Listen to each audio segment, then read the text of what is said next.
world where sports take center stage, four voices rise above the noise. Welcome to the Unfiltered Sports Podcast, where raw meets real, honesty has no off-season, and nothing gets sugar-coated. Hosted by Todd, Maddie, Dominic, and Randy. This isn't just another sports talk show. It's your weekly dose of unapologetic truth, gut-busting comedy, and hard-hitting analysis. From recaps to pick'ems, we break down the game like it's fourth and inches. No filters, no excuses. Just sports the way it was meant to be. Buckle up. This is the Unfiltered Sports Podcast.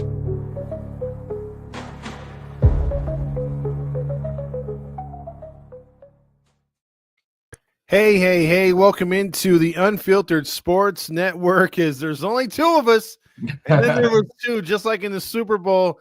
You have two of us here, and we'll get to the Super Bowl, unfortunately, quicker and sooner than later. But for right now, is the host Todd Fox, along with, to my right, Matt, everybody. Welcome in.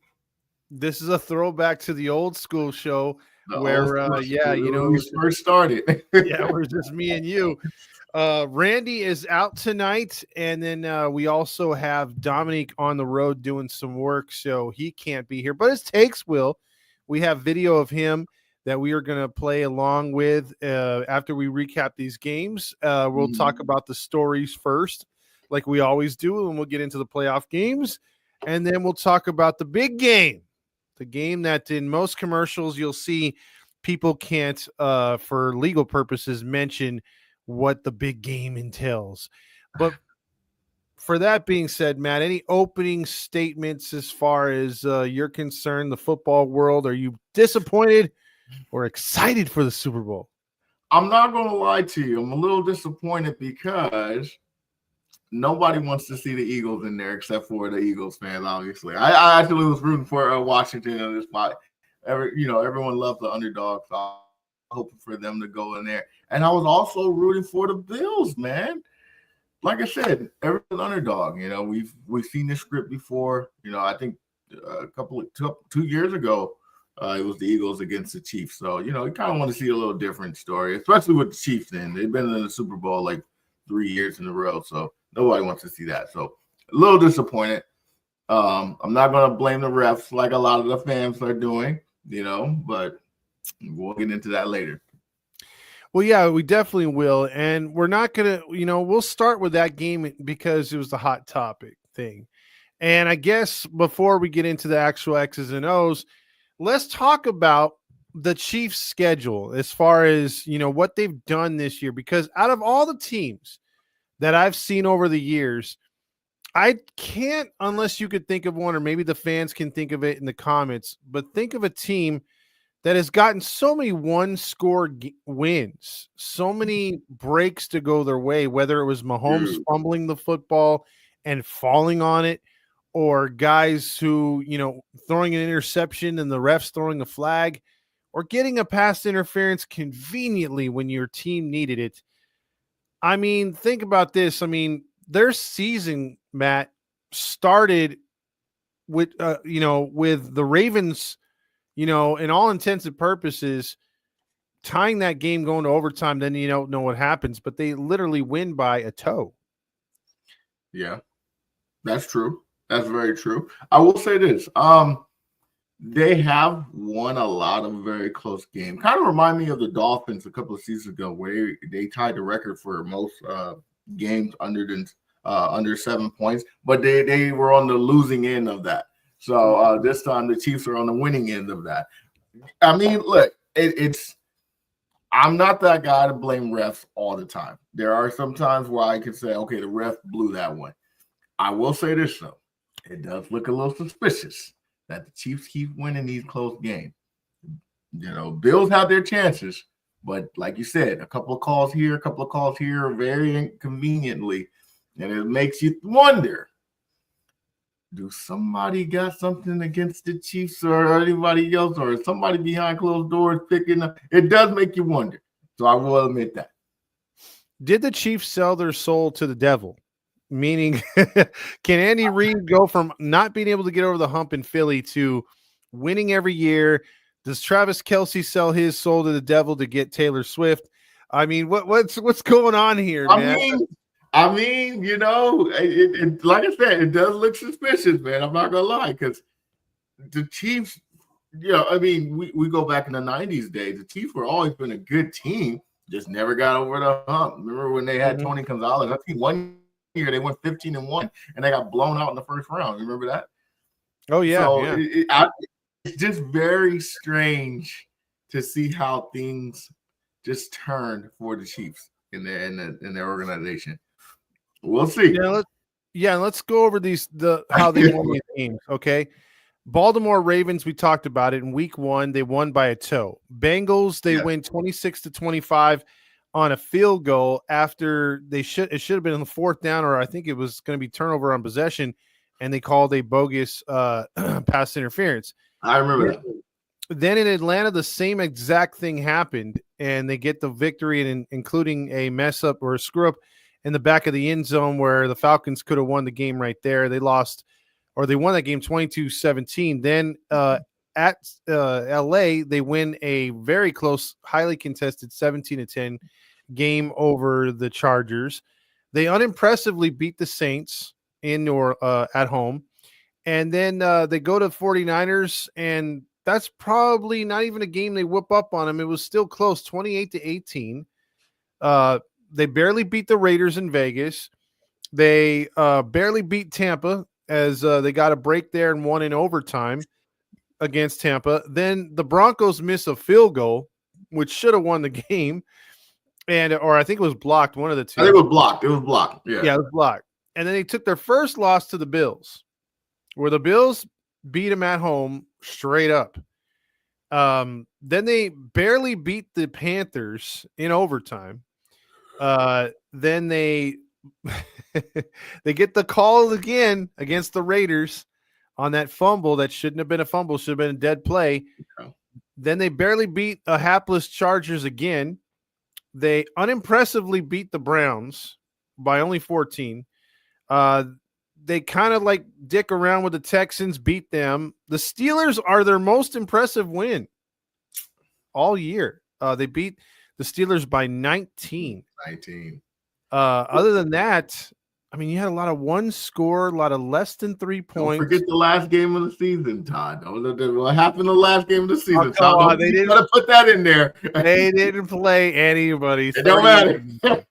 Hey, real quick, shout out to Mario. He said he was celebrating Lunar Year. He just wanted to stop in real quick, say hello. What up, Mario? Thank you for stopping in, man. Enjoy the rest of your evening.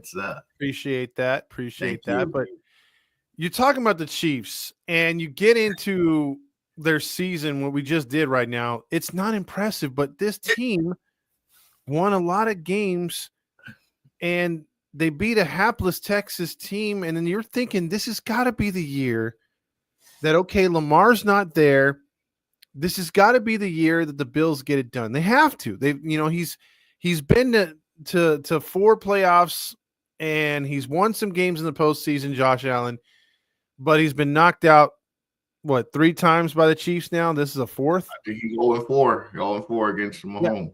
0-4 in the postseason. And you're thinking this is the best chance. The Chiefs look mediocre, but they're not. I think they're really, really well coached. And that's what happened because to start in on this game, and we'll talk about it here. I mean, this is what I'll do is I'll play the slide, and then we'll get Dom's take, and then we'll play off that, and we'll see where we go. It sounds like you're very.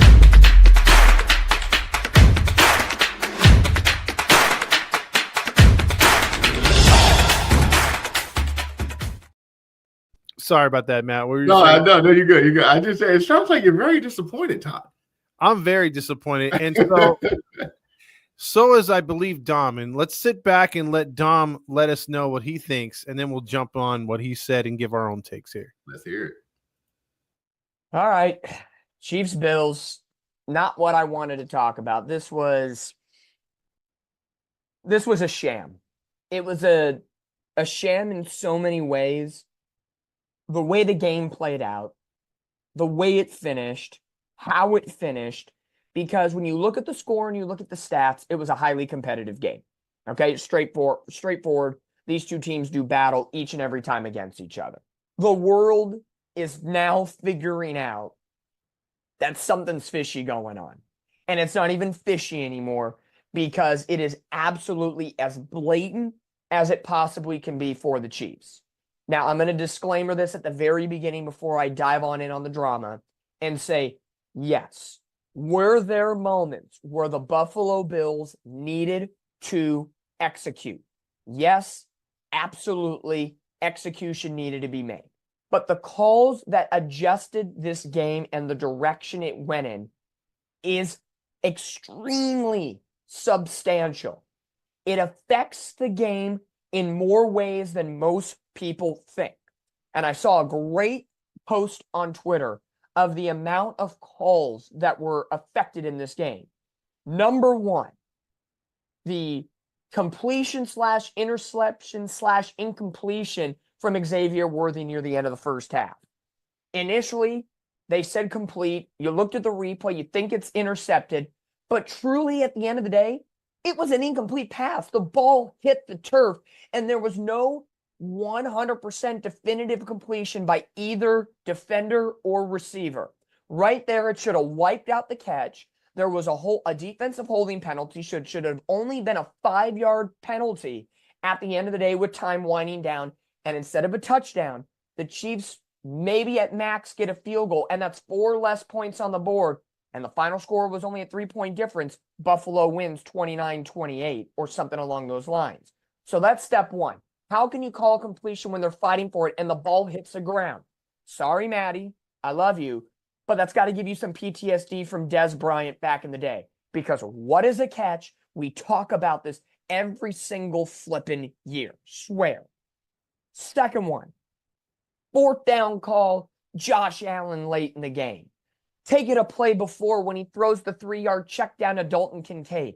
Kincaid took the ball, ran, lunged over the 1st down marker, and they mark him a yard short. If I'm Doug McDermott, throw the flag and challenge the spot because Kincaid clearly got the yard marker. Come on, what are we doing here? Then the Josh Allen play, you cut the film, split it down the middle. His body is over the line, and the ball's in the shoulder. He is leaning that direction. That is a clear 1st down. Yes, I'm sick and tired of the NFL making mistakes.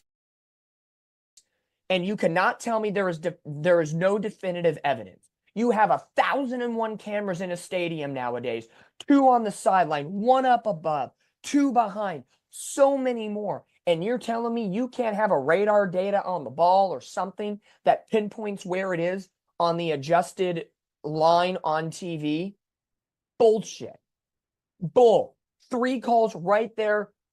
I have so many problems with them from top to bottom. You could even potentially call a neutral zone violation on Kansas City before the 4th down play for Josh Allen. Everybody's covering up the line, and Jones, number 95 for Kansas City's in the neutral zone. 5-yard penalty, 1st down. Let's go down the line once again. Another one in this bag of crap. Everybody's talking about the 2-minute warning in the 2nd quarter. Clock was at 2:01. The play clock was at 0. Should have been a 5-yard penalty for the Chiefs. But again, what the commentators always say, sometimes the clock on TV and the clock in live in person is not the same. So there's wiggle room for interpretation in that case scenario. You had the long punt return by Kansas City. There was at least easily 3 holding or illegal block in the back penalties in that game. The list goes on and on. Yes, I feel like I'm beating a dead horse at this point, but everybody is now on page with what in the hell is going on. And it's blatant, it's clear, and NFL and Kansas City and other people just don't give up. I'm trying not to swear, New Year's resolution, but it's hard. Trying not to give a fuck. It's absolutely insane. Absolutely insane. So with all that in mind, you got to feel for Josh Allen in this situation.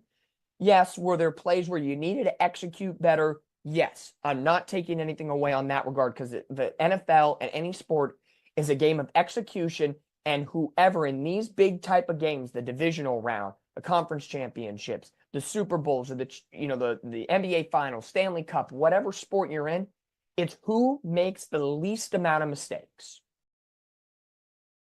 And Buffalo could have done better in certain regards. I know everybody's going to come with pitchforks at Dalton Kincaid on the 4th down, heave and drop, and that's a tough one to make in the crowded with the defender, but you got to make that catch if you get your hands on it. But it should have never come down to that situation. Absolute garbage, and we are now stuck with hearing about the Chiefs for the next 2 weeks.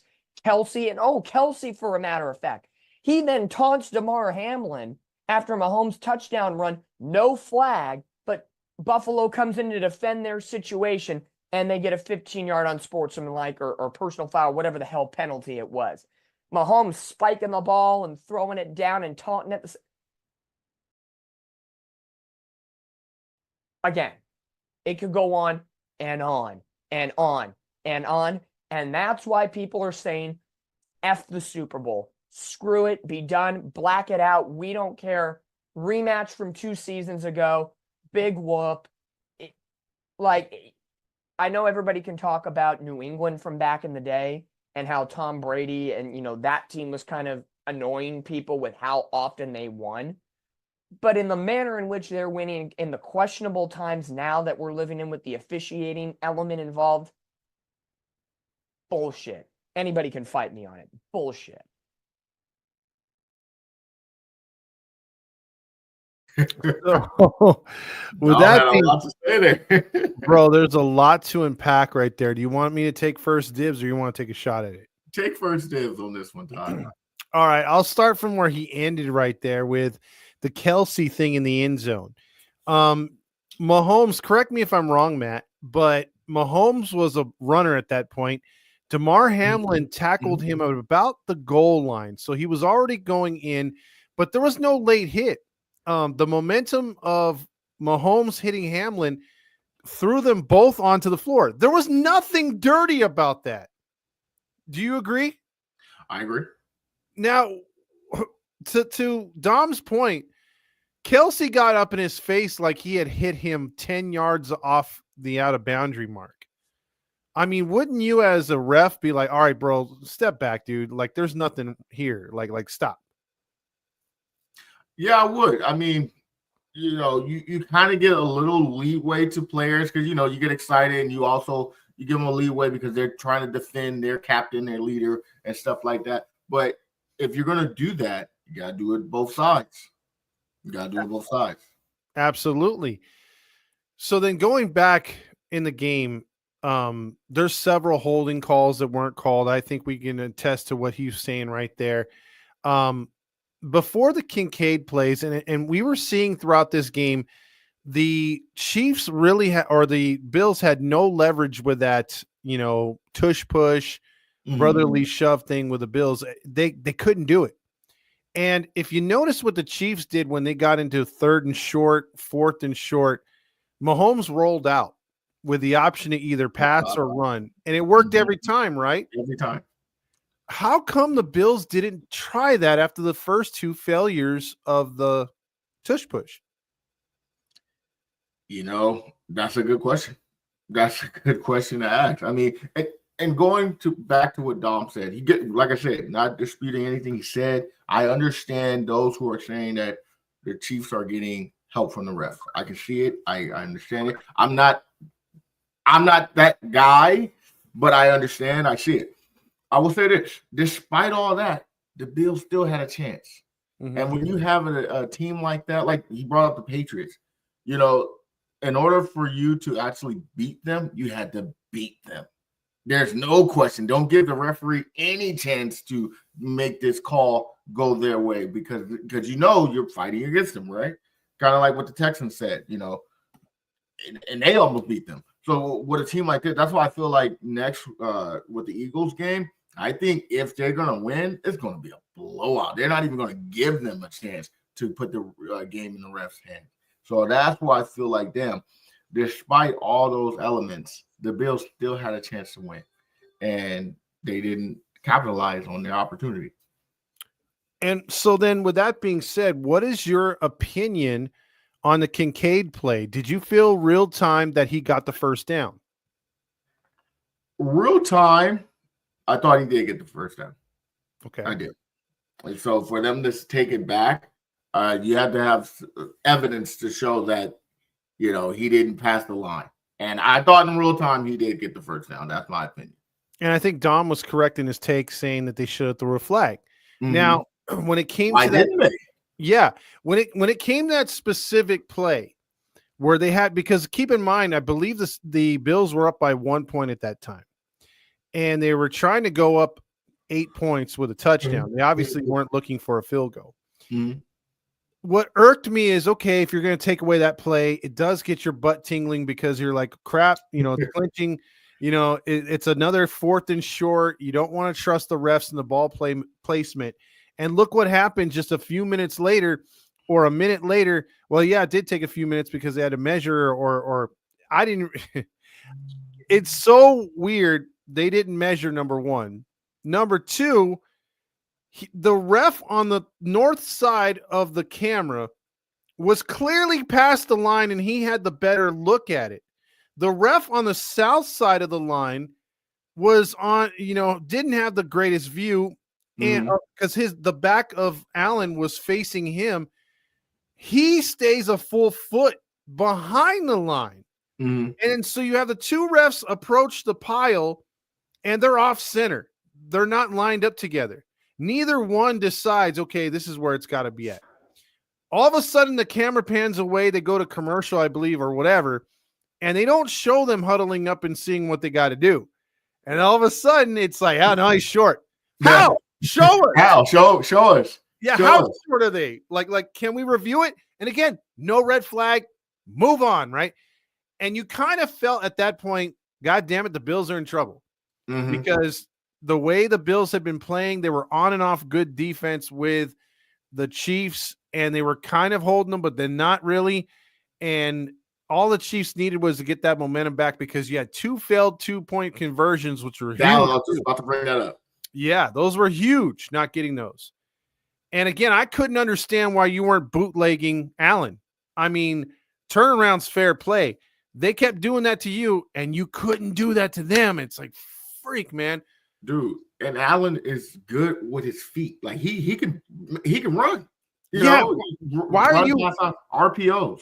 And he's better out of the shotgun. Like earlier in the game when they ran those shotgun plays, it was like 3rd and goal or 3rd and 2, and he did that in the other playoff game where they just ran him out of shotgun behind a running back and through the line with momentum. But if you're hiking it and you're just trying to mash into a pile, you don't have that much momentum. You don't have that much momentum at all.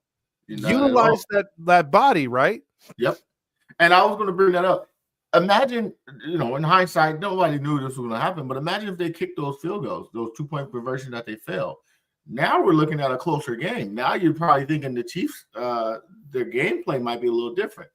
At the time, you needed the 2-point conversion. And then also, too, the Chiefs capitalized on their 2-point conversion. Had they missed theirs, Bills could have had a chance to, take the lead. Who knows? But that's what I'm saying, like capitalizing on your opportunities. By you failing those 2-point conversions, you give them a better chance to get ahead of the game. And also for the referees to call those plays to make them ahead of the game. You got to capitalize on the opportunities. And that's a great point, Matt, because what you brought up, you have to beat the Chiefs and the refs, but you can't put yourself in those positions where the refs can beat you. Yeah. So I totally agree with you. And you have to play an air-free football game. It's very difficult to do. Especially if you're going up against a team that or you feel is cheating, so to speak. Look at the Patriots. Remember when the Falcons were up big on the Patriots in the first half? 28-3. You would think, okay, that's the recipe. Now, I don't know if the refs helped the Patriots come back in that game, but definitely the Falcons did. But that's what you need to do. You got to put your foot on their necks.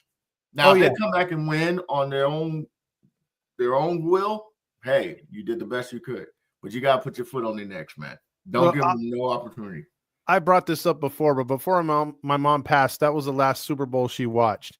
Damn. And I remember watching it with her, and she told me straight up, and she wasn't a big football fan. She didn't know much about the game, but she knew when you had a big lead like that, or a lead in general, you want to run the clock. And she told me midway through the third quarter, why are they still throwing the football? Shouldn't they be trying to run out that goddamn ball? Yeah. And she told me as we went into overtime, the first thing she said is the Falcons are going to lose because they didn't take advantage of the clock. I'm like, man, Mom, you should be. Mama Meshki knew what she was talking about. Hey, look, and she knew more than Dan Quinn. She sure did, man. Or what's his name from the Falcons? Not the Falcons. Shanahan when he coached him. Oh yeah, that's right. Yeah. Real quick, Sonia wanted to piggyback on Dom's comment. She said, "Didn't the NFL try out the sensors in football in the preseason to be able to tell exactly how to track the ball? Whatever became of that?" I do remember that briefly. They did try that out in the preseason. Yeah, I'm not Maybe sure. They thought it was a failure, so they was like, "Nah, let's just keep it traditional. Let's just go with the refs idea because it's nobody really changes is not always that great when it comes to football. I guess remember what happened with them referees. Oh yeah. Oh man, that was a disaster. Now getting back to that, we have a couple more points to hit on this game. That was to me not a catch. We argued about this earlier in the year when remember they said, "Oh, that guy had possession with his hands around the football." I think it was the Rams versus Seahawks. Mm-hmm. And the ball had touched the turf, but the ball never moved as he hit the turf. So even though the head of the football hit the ground, that wasn't an incompletion because he supposedly showed control. And I'm like, okay, how many times have we seen the ball head hit the turf and them not call it a complete? But that magical game they did. This one had a feel of the Fail Mary, where the Seahawks won that game against the Packers when the defender clearly had possession. I would have given possession more to the Bills defender. He had it. Yeah, he had the ball all the way to the ground. And it wasn't until the ball hit the ground and did the Chiefs receiver get any kind of possession. Now, they say when there's a tie, when it comes to both players having their hands on the ball, it always goes to the offense.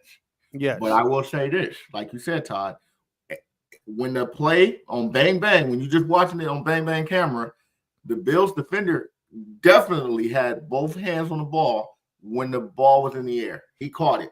As they were going down, when the ball hit the ground, which would be considered incomplete, the receiver, I think it was Worthy, ended up having possession of the ball as he hit the ground. Yes. So in that situation, you're either going to call it an incomplete or an interception because the receiver never had possession of the ball the whole time. Matter of fact, his hand was stuck. It wasn't until he hit the ground, his hand gets loose and he ends up catching it. So I don't know. Unless you consider that, continuation, like, in basketball, continuation of the flow of unless you consider that, then maybe. But other than that, I agree. The defender definitely had possession of the ball. And see, here's the thing too, Matt, and as Robert agrees with you right there, except his Raider take sucks. But first of all, I'm just gonna say this, dude. The commentary on CBS didn't help the NFL cause either because they brought in Gene Steratore or whatever, and he said that's not a catch. Mm-hmm. He said that should be incomplete. Earlier in the game, he's like, that's not a penalty. That's this. Like he was debunking a lot of the referees' calls as the game was going on. Even a guy who I don't really respect, Jim Nantz or whatever, I can't stand him as the lead guy for CBS. He was even saying that, I don't know about that. I don't know about this. And it was really fanning the flames of what the NFL fans were getting so upset with, even on the fourth down calls, everything, right? So the Chiefs let's fast forward to where the Chiefs get one last chance at it. They're down 3. And I think I thought they were at least going to tie the game. I did too. Yeah, and they got it to that fourth down play. And then Josh Allen reverted to Geno Smith and couldn't read a blitz. And that blitz was nasty, man. It was nasty, but you got to understand, man, these receivers got to get open quick because the Chiefs are going to come with some pressure, regardless, right? And so he did the best he could, and he threw a pass up, and Kincaid or whoever was there trying to make the catch. Yeah, he almost made the first down catch.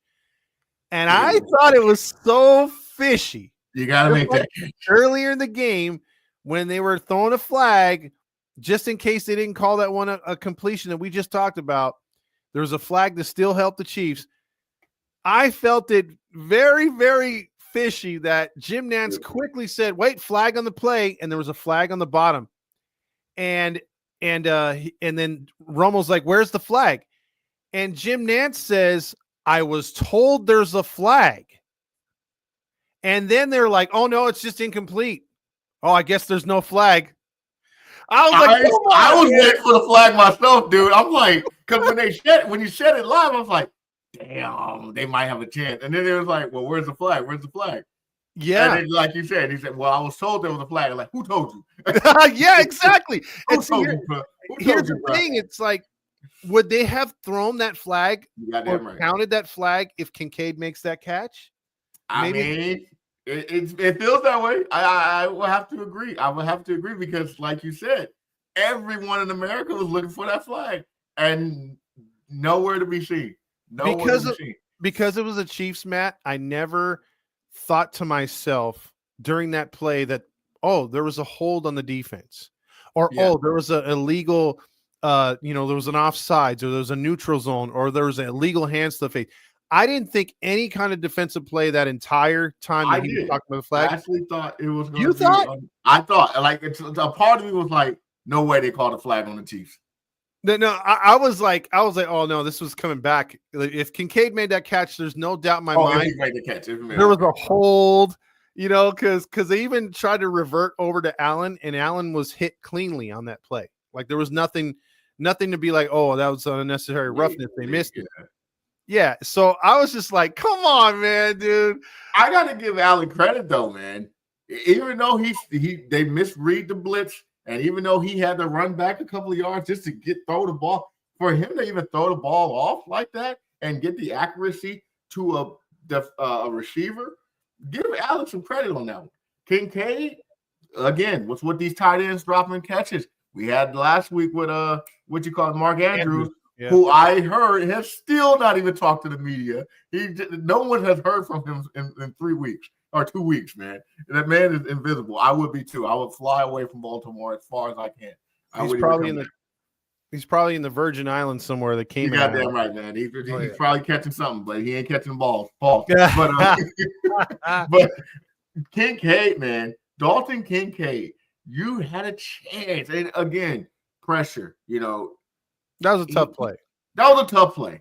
Bang, bang situation, it's thrown up in the air, you're probably running, you see the ball right there. You probably didn't anticipate the ball coming this close to you. So you probably run as far as you can and coming back. But like you said, Todd, if the ball's in your hand, you got to catch it. That means you can catch it. Yeah. And as a professional player, the ball was in your hand, bro. You had it. All you had to do was just catch it, put it to your chest, and bring it in. You ain't had to do no spectacular play. You ain't had to run or nothing. You just had to catch it. And the fact that you dropped it, Kincaid, that hurt. And I know a lot of people are probably going to blame him. I don't think it was just solely on him that they lost the game. I'm not going to sit here and blame Mark Andrews. I'll give you that. That yeah. For sure. But, just the fact that you had a chance to catch it, you got to catch that ball. But, again, they had a chance to stop the play. They had 2 timeouts left, and you can stop them on 3 downs. Yep. Now, here's the last 2 things on this game, Matt, and I'll just say this. Agree or disagree first off? Disagree. No. The Chiefs have the perfect trifecta, as did the Patriots, meaning they have the talent, meaning coaches and players. They have the refs, and they have the breaks. Like, the scenarios seem to always fall their way. Is that true? It seems like, yes, the Patriots had those plays, but it seemed like they were still vulnerable. As far as the Chiefs, you would think this year they were very vulnerable because when you talked about all the wins they had, they're very one point games, one possession games. But also too, they didn't look impressive. So I think the Chiefs have definitely benefited from the refs, so to speak, from these calls, more so than the Patriots. Because look, with the Patriots, there. yeah, I'm just saying, but the Patriots, you had the snow game, the tuck rule, the deflated balls. It was certain things that happened prior to the game, or certain things, the spy gate prior to the game. But they got breaks at the end of these Super Bowls, like last possessions, field goals. They had certain turnovers. Yeah, but I don't know, man. It just seems like I think it's more prominent now because everyone's seeing it, and in this day and age, technology, it's hard to get away with now. I think with the Patriots, they were still in the early 2000s. They kind of got away with certain things. Social media was there, but it wasn't as big as it is now. Right now, it's blatant. It seems like it's blatant. You know what I'm saying? So I think right now the bigger scope is on the Chiefs, but I could be wrong. Okay. Well, last thing I got. I would never say that, Robert. How dare you say those things for me? I can't even utter those things in my thoughts. Last thing I got on this one for you, Matt. Where do the Bills go from here? You had primarily one of the best seasons in Josh Allen's career. Where do they go? I mean, what's the motivation to move forward? Obviously, you got to beat the Chiefs, but how do you run this one back, man? Well, you run it back by adding pieces. Think about it. In the beginning of the season, they lost Stephon Diggs and Gabe Davis, right? They're two top receivers from the year before. Mm-hmm. Everyone thought, who does the Bills have? No one knew anything about James Cook. He had a superb season, but we didn't expect that in the beginning of the season. So in a sense, they kind of overachieved. Josh Allen, in a sense, pretty much took that team to the AFC Championship, correct? Correct. You keep Josh Allen and you just add pieces. He just needs some more pieces. Give him a wide receiver one. Give him another tight end, a top tight end, or trade for it, draft it. Keep the O-line, beef that up, keep it good. You got a running back who's sensational. And you just add pieces around them. I think they have a chance to go back and repeat at least to the AFC Championship. Now, as far as the Chiefs goes, they're getting older. They're declining. We don't know if Kelsey might return next season. We don't know if they're going to add pieces. DeAndre Hopkins hasn't been that guy. We forgot he was on the team, if you ask me. Worthy stepped up last game. And it seems like, Kelsey only steps up in the playoffs. This season, regular season, he had a mediocre season, which is okay. We just need you when it counts. So I don't know if the Chiefs are going to be that dominant team like they have been, unless they add pieces themselves. So to answer your question, just get some receivers for Josh Allen. They should be fine. All right. See if they can run it back. Run it back. It's Baltimore. It's just very difficult to repeat the success over and over. I think they're at this point too, which was this year. If you ask Bills fans, was this season a success? They'll say no, because it's Super Bowl or bust. So it was a bust for them. Somebody said Buffalo Bills is the modern day Hartford Whalers. Yeah. Let's move on to your two favorite teams in your favorite division. This one sucked. We'll play the slide and we'll get Dom's take, and then we'll play off of his just like this one.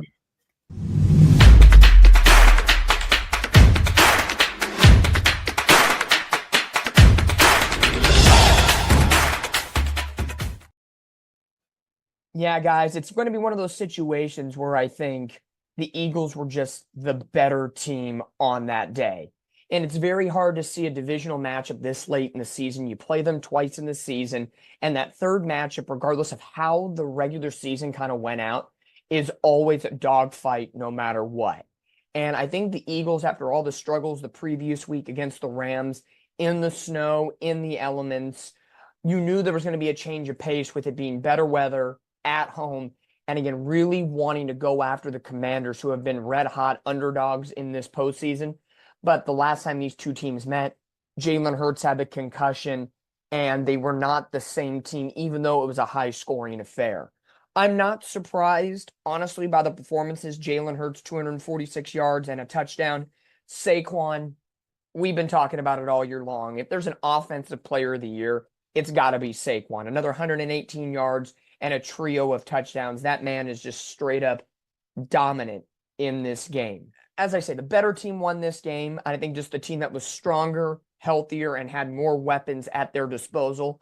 But that is not a knock at all against this Commanders team in the sense of what they have accomplished this season. Jaden Daniels, Rookie of the Year, easily in the NFL. He and Bo Nix and CJ Stroud are the next generation of quarterbacks. You know, after Peyton Manning and Eli Manning, Phillip Rivers, Tom Brady, it then became Mahomes, Allen, Jackson, Burrow, so on and so forth.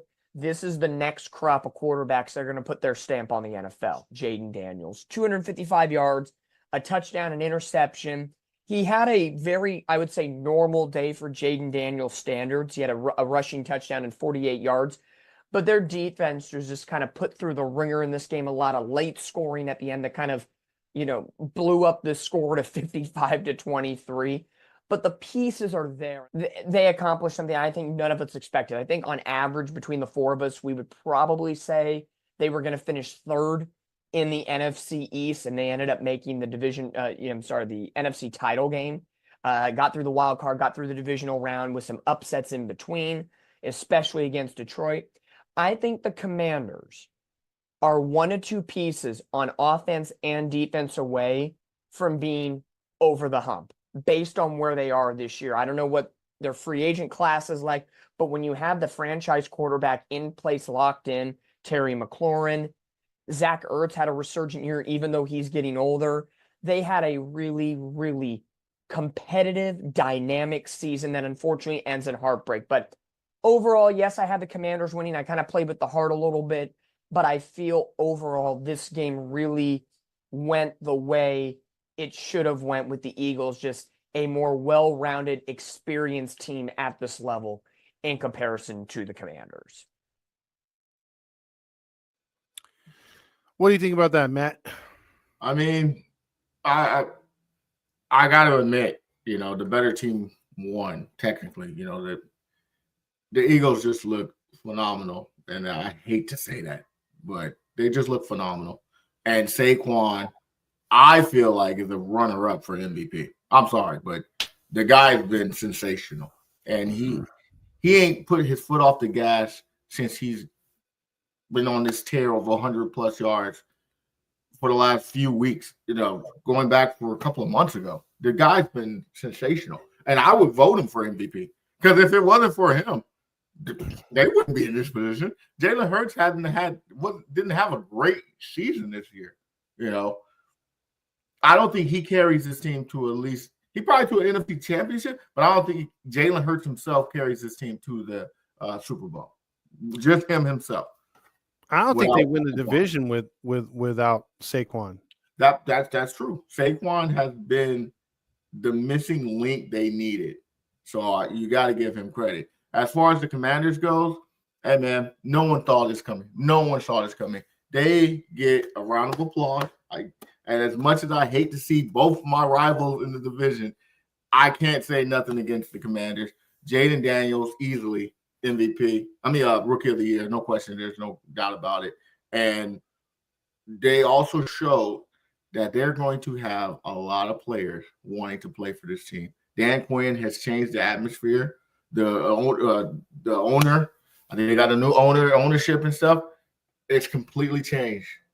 It seems like it's a more welcoming place to be. Unlike my place here, it doesn't seem that way. And so, it seems like those two in that division are going to give my team fits, man. Fits. And it pains me to see. Hopefully soon, because again, I don't think they are your rivals until they return to the Redskins. All hell Redskins. But hey, man, they still got that tradition, man. Stop! Don't be so disrespectful. They don't play this song. The Hogs don't. When they wear those oink masks, it doesn't feel the same. But I do want the Redskins to return, which they will for a couple games. I heard next year. But they're trying to get the logo back the entire way, which would be nice. But to play off of what you said, one hell of a season for DC and Nats fan. Congratulations to you. I'm sure you're very happy, and you have been. And she's saying that they're going to get some better players to play on defense.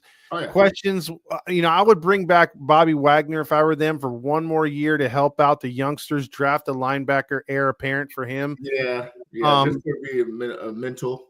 Yeah, and they've got, like she said, coaches are coming back. They want to be there with Quinn. Like you said, the organization, like you mentioned last week, Magic Johnson being the mouthpiece.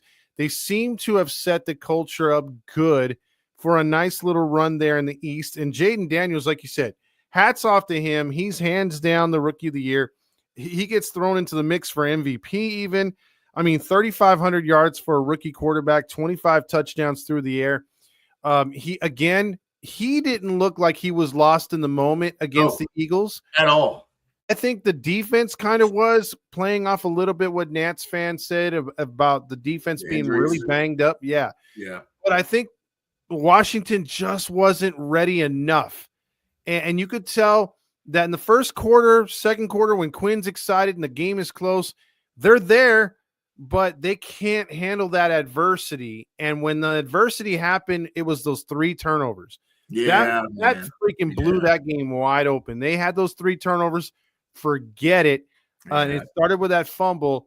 And all of a sudden, a team that was the little engine that wasn't prepared for that moment. But that's good. Yeah. Because they dipped their foot in the water. They know the temperature now moving forward for the playoffs. And I now think they're going to be hungry to take that next step. So watch out, Maddie, because not only do you have to deal with the Fly Eagles Fly, you're going to deal with the Commanders/Redskins. And we won't count the Giants. They're like the Arizona Cardinals. Yeah. They're irrelevant. They're irrelevant. But I will say this. Back to what you said about Jaden Daniels. He played with so much poise. Did you see those dimes he was throwing, man? Under pressure?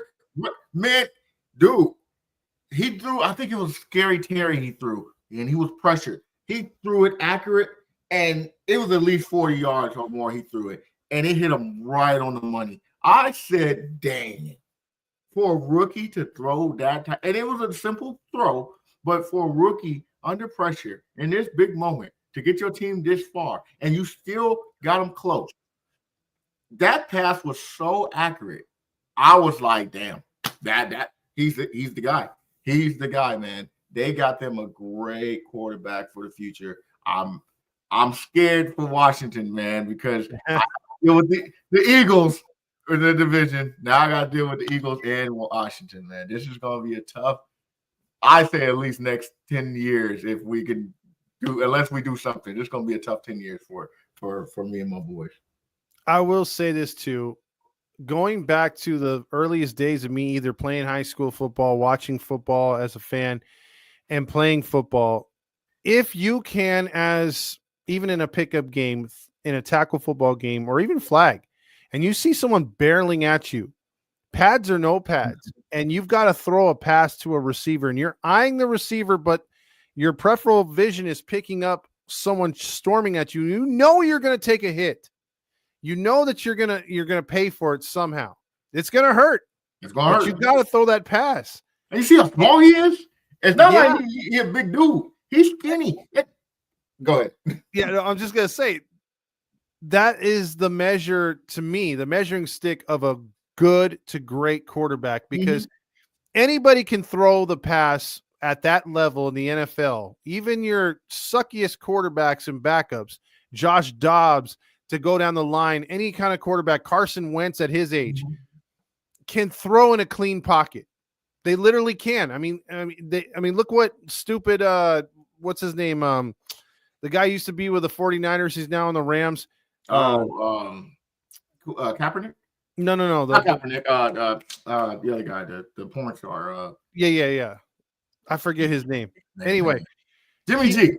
Yeah, Jimmy G. When he played the Seahawks in that last week, he had a clean pocket and he was picking us apart. And here's a guy who hasn't played all year. So that just goes to show you anybody can throw in a open, with no pressure.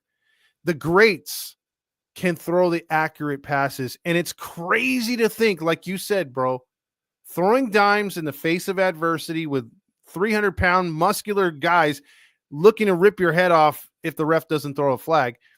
But to throw dimes and knowing you're going to take a hit and you're leaving yourself open from your neck down because of your throw, that takes balls.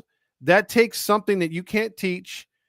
And those are just intangibles that just make a great quarterback. And I think Jaden Daniels, I mean, what a freaking star this dude he's very is. Professional too at a young age. Absolutely. And I've said it all season with not watching too many games. Every highlight I would see or the games that I would watch that the Commanders were playing, I'm like, dude, this guy is way too comfortable. And it's not the cocky smile that you would see on some players. It was a confident smile. Exactly. Yeah. This guy got so much. And I'm telling you, dude, maybe what Sonia said, mama chased the girls away. Maybe he was just focused on football. Who knows? It could be. But this guy, it looks like he just eats, sleeps, and breathes football. And he's so professional, so calm, so poised. He was not the reason the Commanders lost. I'll tell you that right now. The turnovers and the defense. Because, man, he was so poised.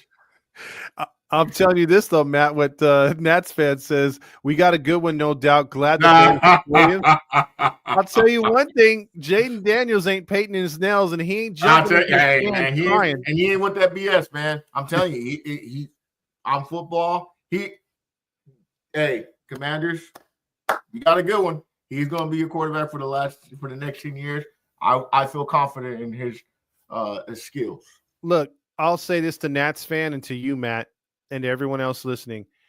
I thought the same about Russell Wilson in 2011 or 2012 when he debuted. Oh, yeah.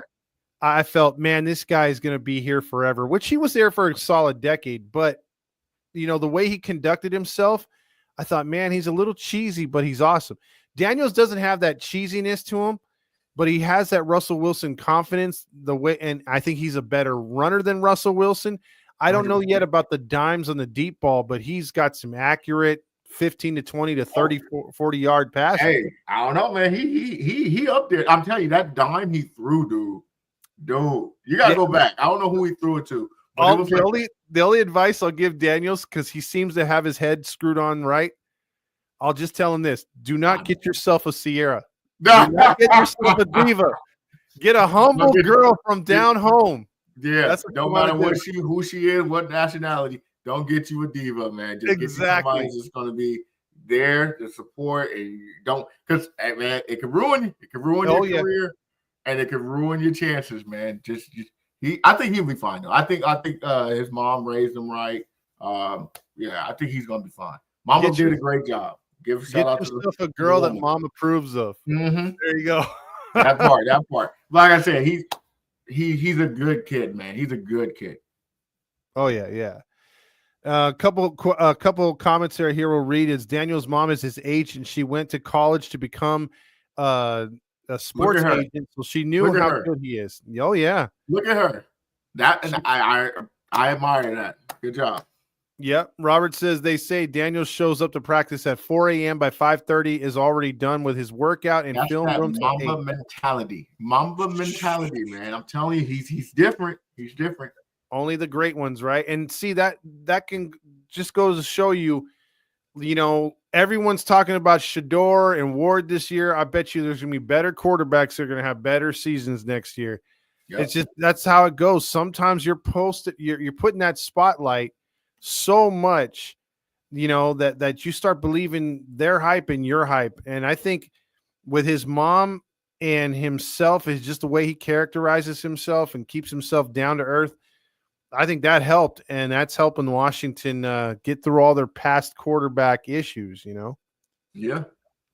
Because it's been like since RG3, and RG3 started off pretty good. Then he got hurt, but it ain't like this, man. This guy, I have the utmost confidence in Jaden Daniels, man. I wish he was on our team, but we got to deal with Dak. Hey, but I will say this about RG3. I remember when he was drafted, I was butthurt because all the attention went to him and Andrew Luck. And they were saying, well, who's going to win a Super Bowl first? And I looked at Luck and I'm like, man, he takes too many hits and he's no Peyton Manning. And then I looked at RG3, and I was like, that guy is too skinny, dude. Like, he's an injury waiting to happen. And lo and behold, his leg tore apart in the playoffs. So with that being said, big win for the Eagles. They wound up dominating a game that was close. Washington has a bright future. And now, unfortunately, we have to move on, and let's preview the Super Bowl, which is this game.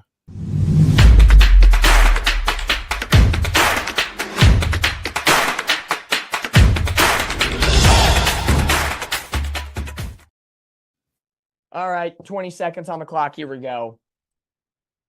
Give me the Eagles. I hate the Chiefs. It's not a lie. It's not an issue. I hate the Chiefs. I'm done with them.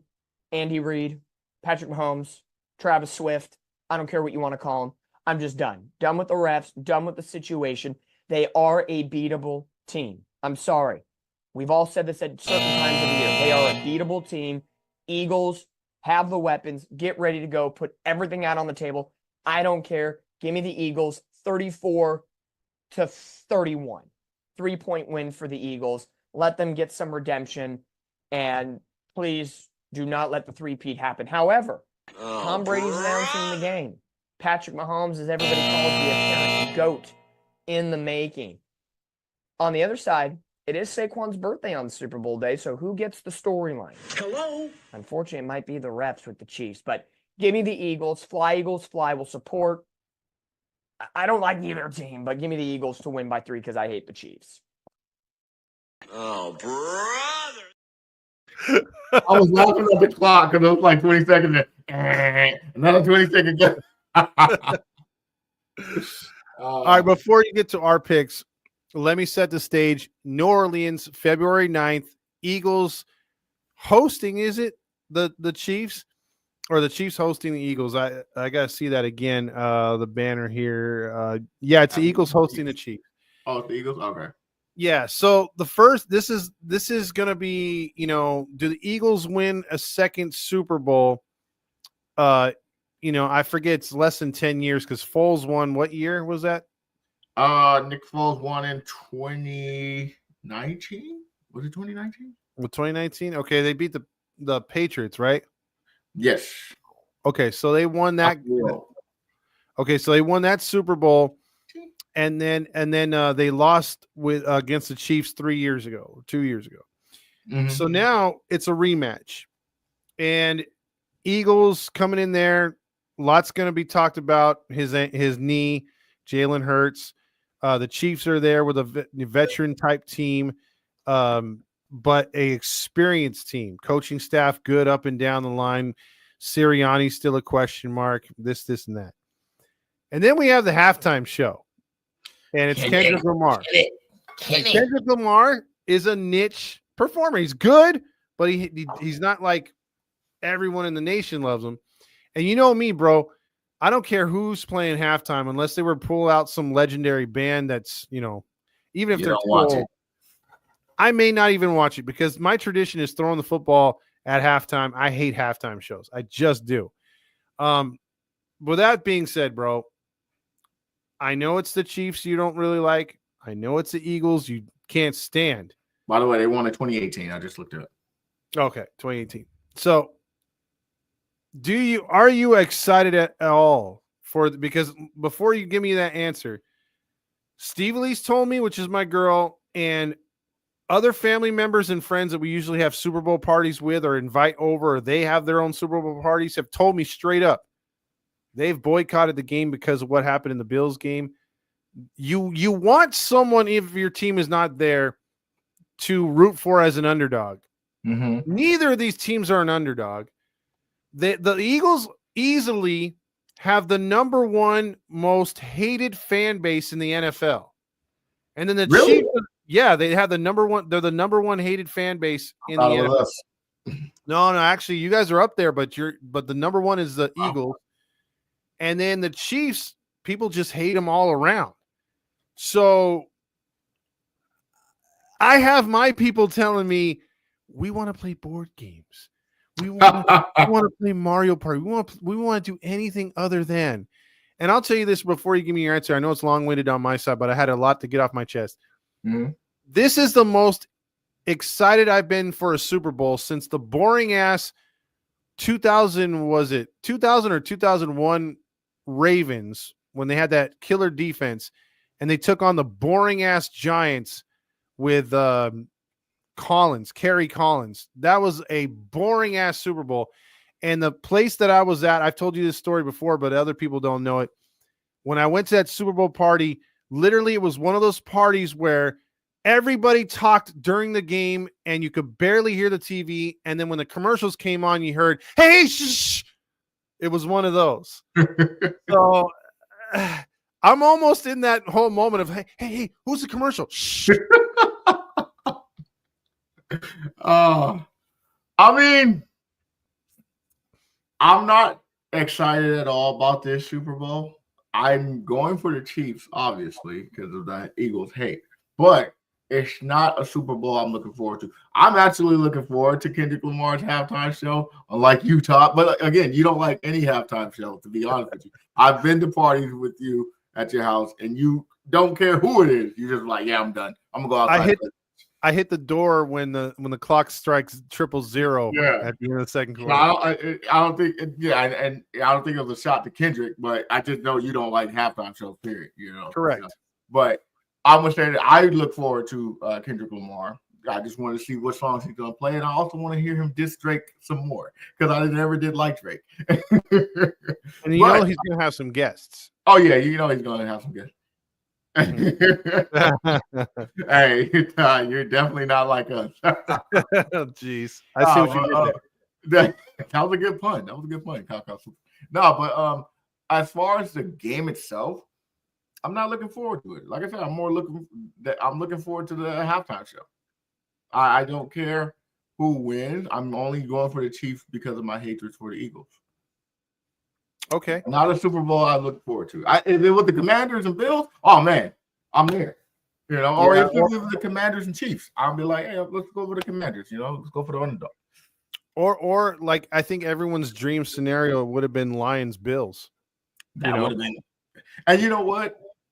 I feel bad for the Lions, man, because I don't know. Had the Lions played the Eagles, who knows? What would have happened? Well, but it is what it is. This is a Super Bowl I'm not looking forward to at all.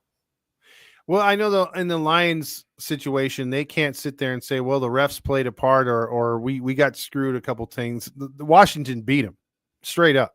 Yeah. Whether they took them for granted or Washington just manned up and beat them. I mean, that's just how it happened. The Bills have a bit of an argument, but it is what it is. But let's get to the predictions because we talked enough on this one. Let's hear it, man. Eagles, Chiefs. Who you got winning the Super Bowl? You already know my pick, man. I'm going with the Chiefs, and I'm going with a 2-touchdown score. I'm looking at maybe 34-21. Okay. And then who do you got to win the coin toss? I got the Chiefs winning the coin toss, and they're going to defer to the Eagles. I will agree with you on that one. I'm going to go – we're going to get some turnovers in this game, and we're going to see a bad performance from Saquon Barkley.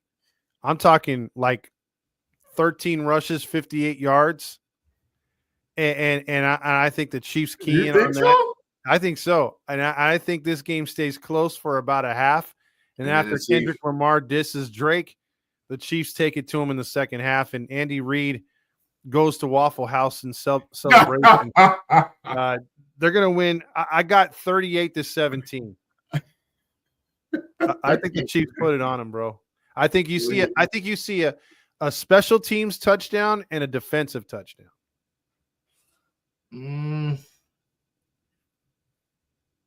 I can see that. I can definitely see the second half being where the Chiefs definitely pull away and get the 2-point lead or 2-possession lead for sure. So, but I can see those scenarios taking place.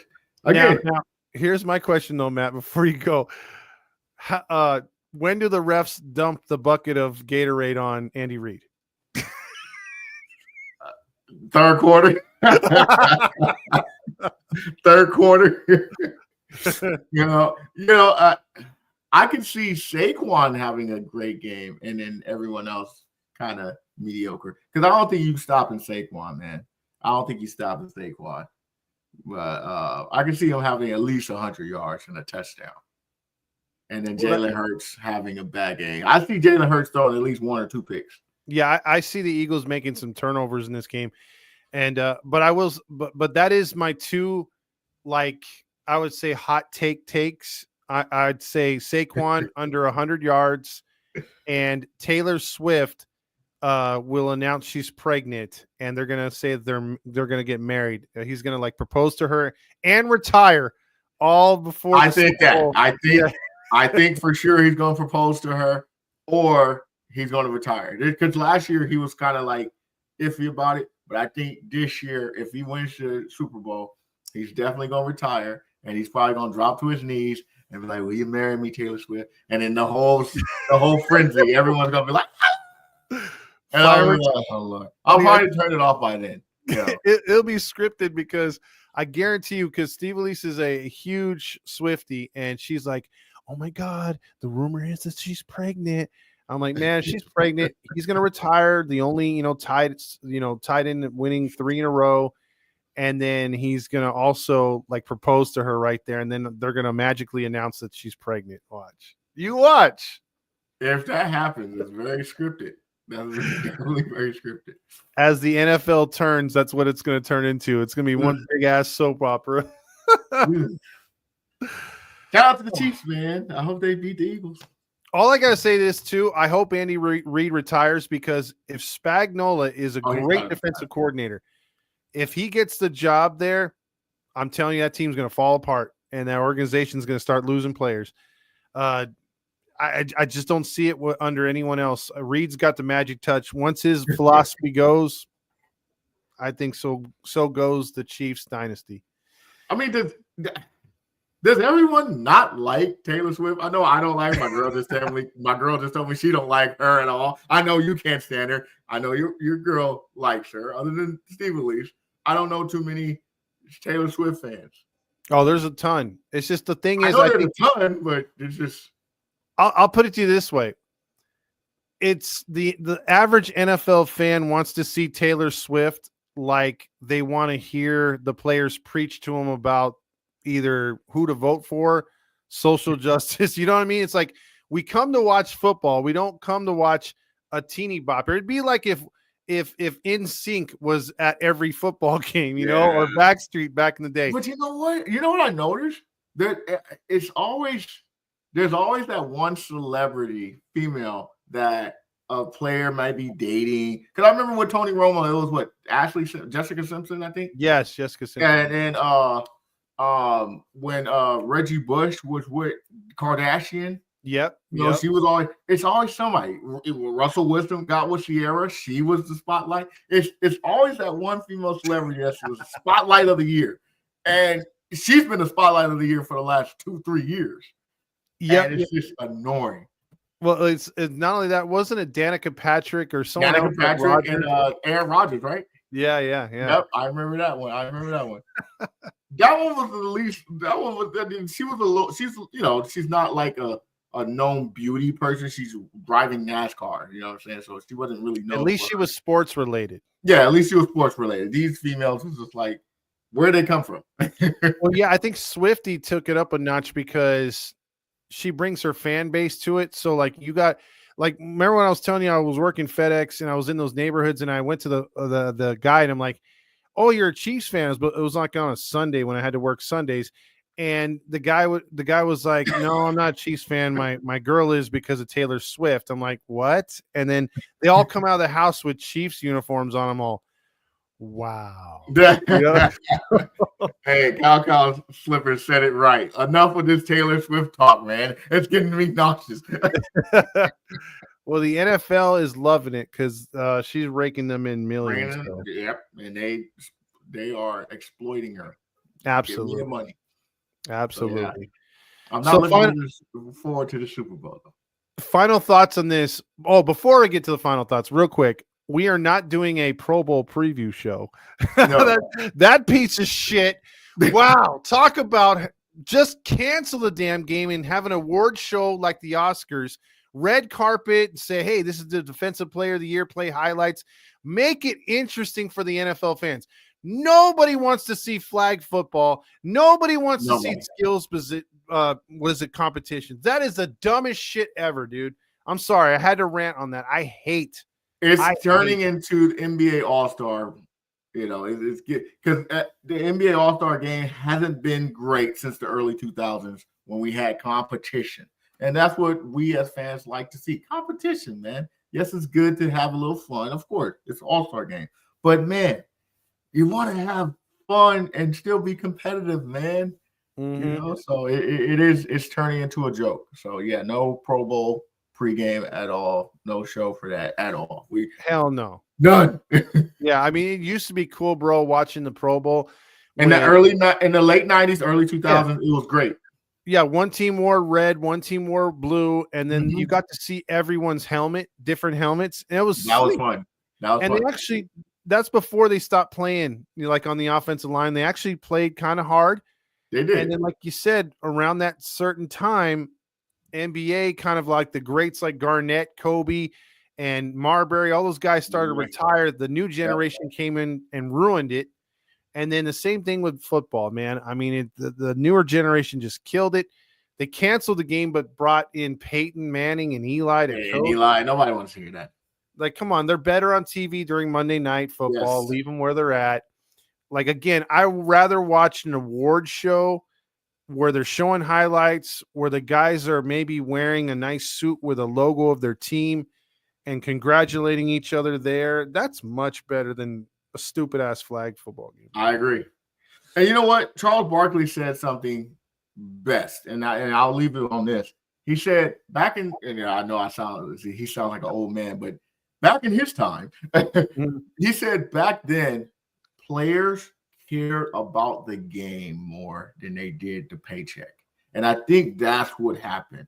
Because when you look at the Michael Jordans, he didn't get a lot of money playing basketball. He got his money in endorsements, commercials, and all that good stuff. That's where he got the money from.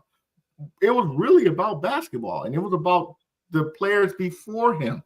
I don't think these new generation players care about the players before them and put respect on their name. It's all about a brand getting money, which is nothing wrong with that. It's good to have a brand. It's also good to get money for you and your future and your family. I get all that.